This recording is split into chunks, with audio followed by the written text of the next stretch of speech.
बांग्लादेश की international tribunal court यानी ICT ने पूर्व प्रधानमंत्री शेख हसीना को फांसी की सजा सुनाई है।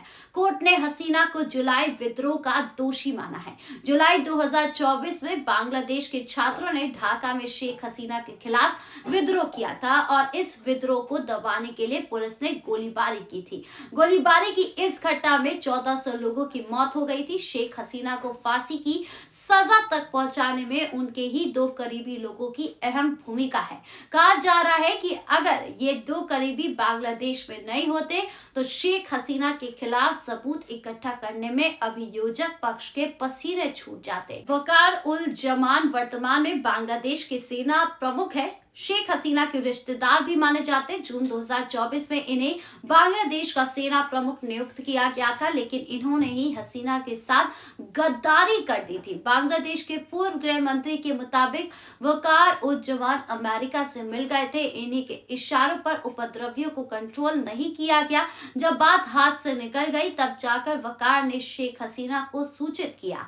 वकार के कहने पर ही शेख हसीना ने अपना इस्तीफा सौंपा। वकार ने हसीना से कहा कि मामला शांत होते ही आप वापस आ सकती है, लेकिन हसीना के जाते ही वकार ने अंतरिम सरकार की गठन प्रक्रिया शुरू कर दी।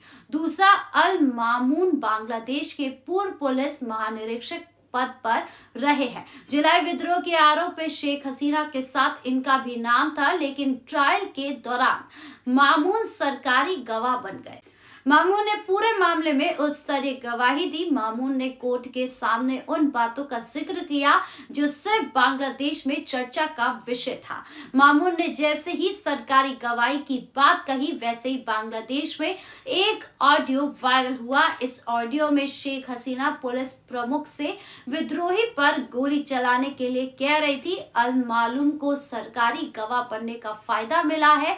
बांग्लादेश की कोर्ट ने अल मामून को 5 साल की सजा सुनाई है। अल मामून पिछले 17 महीने से जेल में बंद है। बड़ा सवाल यह है कि शेख हसीना का अब आगे क्या होगा।